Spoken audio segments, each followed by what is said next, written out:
We now extend our treatment of Cartesian coordinate systems to 3 dimensions. The most important part of this system is that it be right-handed. This may seem terribly unfair to those of you who are left-handed, and those who are left-handed may be tempted to define coordinate system directions with their left hand, but you will need to get over the unfairness. The use of right-hand rules will be useful not just in defining right-handed coordinate systems, but in establishing one of our fundamental vector operations in section 2.5. I prefer a dynamic method for establishing directions rather than the more static method described in the textbook.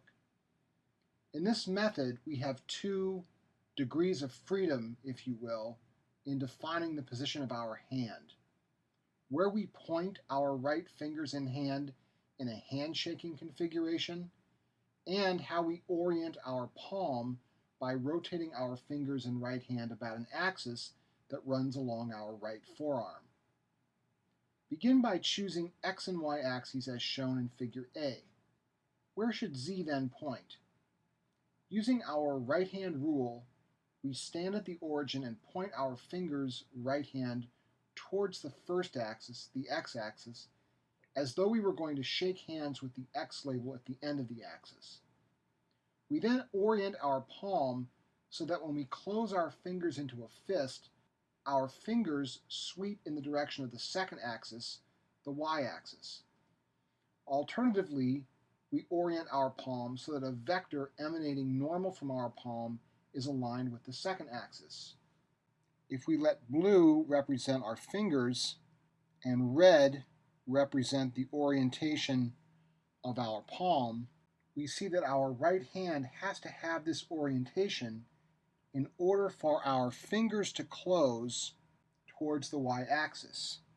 Our thumb, labeled here in black, then gives the orientation of the z-axis.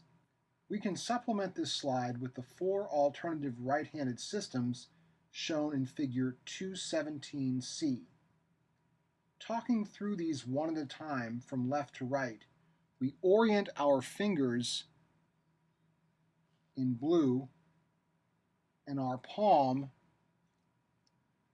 in red so that when we sweep our fingers into a fist, we move from the first axis, the x-axis, to the second axis, the y-axis. Think point, orient, sweep, and our thumb gives the direction of the z-axis. Repeating this, we have point, orient, sweep, thumb defining z. Point, orient, sweep, defining z. Point, orient, sweep, defining z. You can also see now why this has to be done with the right hand. If you perform these same operations with your left hand, your thumb will be in exactly the opposite direction as to what we've described here in black, and your coordinate system will not be right-handed. We now have an additional unit vector, k, aligned with the positive z-axis. The scalar values of vector v in the I, j, and k directions are vx, vy, and vz respectively. The magnitude of vector v is still the square root of the sum of the squares of its component values. We can see this by constructing the 3-dimensional vector in planar increments. Referring to the figure in the upper right, we first consider vx and vy components in the xy plane. Here we have a diagonal across that plane, and I'll call that v subscript d. We have a right triangle here with magnitudes vx on one side and vy on another. The hypotenuse v sub d is the square root of vx squared plus vy squared. Now consider a second plane defined from this diagonal v sub d and vz. This plane is perpendicular to the xy plane, but we have another right triangle here, and can say that v is the square root of vd squared plus vz squared. But we know vd squared, it's vx squared plus vy squared, and so finally we have that the magnitude of v is the square root of the sum of the squares of its components. In 3D, we can also define orientation with angles and cosines, but this is not as straightforward as it is in 2 dimensions. We think of cosines especially as planar quantities, and that is also the case here. The key point to keep in mind is that for a general vector in 3 dimensions, we can identify several useful planes, but those planes are not aligned. That is, they are neither parallel nor perpendicular to one another, but instead have more general relative orientations. We begin by defining the direction angles as the angles between positive axes and the vector whose orientation we are describing. Here, theta x is the angle between the positive x-axis in V, theta y is the angle between the positive y-axis in V, and theta z is the angle between the positive z-axis in V. Note that the x-axis and V together define one plane, the y-axis and V together define a second plane, and the z-axis and V together define a third plane.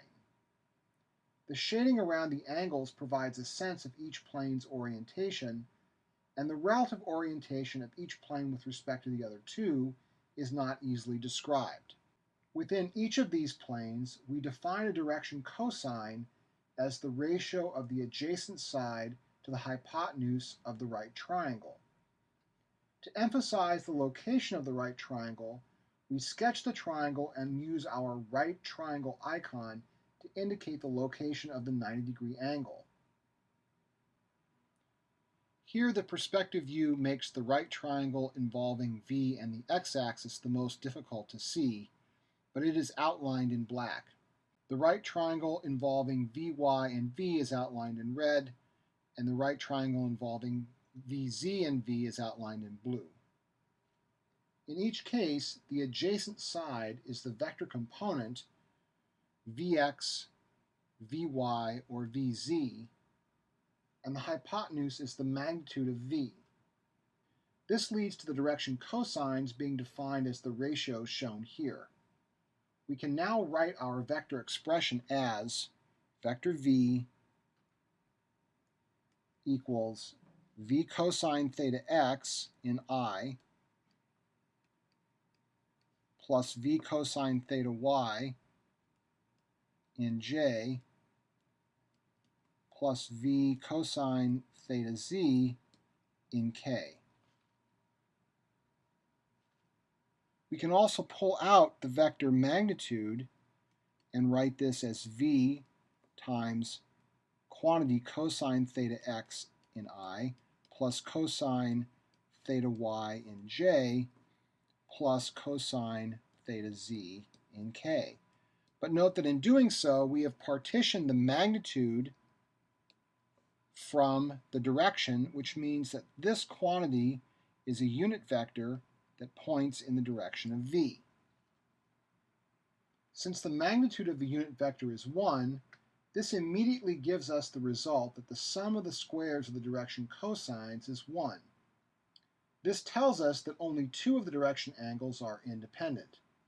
If we know 2, let's say theta x and theta y, we can get the third by rearranging this result as cosine theta z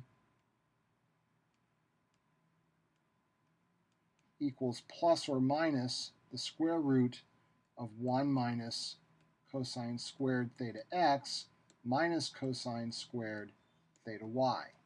And we choose the positive or negative root based on whether or not the vector is above the xy plane, that is, z is greater than 0, or below the xy plane, in which case z would be less than 0. Once we have established the vector components, we can proceed with vector addition or subtraction in much the same way we did in 2 dimensions.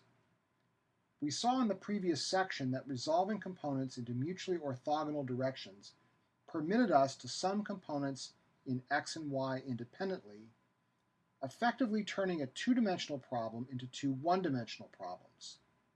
In 3 dimensions, the presence of a third mutually orthogonal direction simply permits us to turn a 3-dimensional problem into 3 one-dimensional problems. We might also note that in the limit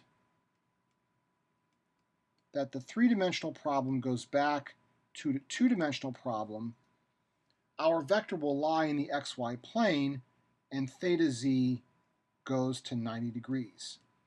When that happens, first cosine theta z goes to 0, and it's also the case then that there is a relationship between theta x and theta y that's straightforward because they're now coplanar, and we can write, I'll just say theta x is theta and theta y is 90 degrees minus theta. What does that do for us? Well, now our unit vector becomes cosine theta x in I plus cosine of theta y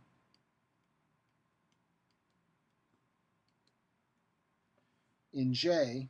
We no longer have a component in k, and since the cosine of 90 minus theta is the sine of theta, we get back our two-dimensional planar result that the unit vector that's defined from an angle theta off the x-axis becomes cosine theta I plus sine theta j. So our general three-dimensional expression for a unit vector goes back to what we expect in 2 dimensions in the limit that the vector lays down in the xy plane. The extension of our discussion of relative position vectors in the previous section to 3 dimensions is straightforward. It is still the case that the relative position vector from tail to head can be written as the difference between the absolute position vectors of head and tail, and now we just have a z component to accompany our x and y components. At the end of section 2.2, we did an example that included the calculation of a unit vector along a cable, or a wire, or a rope. We will see many problems involving these structural elements in 3 dimensions and can easily extend the earlier procedure to such problems. We will determine a relative position vector aligned with the axis of the structural member, determine a unit vector as the ratio of this relative position vector to its magnitude, and since the force is aligned with the member axis, the unit vector defined from geometry is also the unit vector describing the force's orientation, and we represent the force as a yet-to-be-determined magnitude on the orientation defined by the known geometry. Before looking at some examples, we'll note the distinction between slender bars, which have something we'll call stiffness in bending, and cables, ropes, strings, or wires, which do not. What we mean by the phrase stiffness in bending is best illustrated by what happens when you try to compress a segment of cable, rope, string, or wire.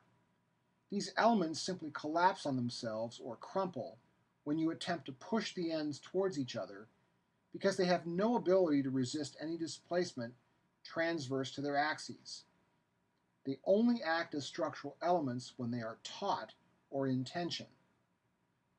Unlike cables, ropes, or strings, whose construction often consists of woven fibers, bars are used to describe structural elements with solid, metallic, often cast or forged cross-sections, and these can resist displacements transverse to their long axis. So if you pick up something like a bar and try to impose a transverse displacement, you might do so by trying to flex the ends of the bar, and you'll encounter some resistance in doing so, which is what we mean when we refer to stiffness in bending. Having this ability to resist bending gives these elements the ability to support more complicated loads than just those along their axes. But for now, we will just focus on axial loads and say that bars can support compressive as well as tensile loads, while the other woven elements can only support tension.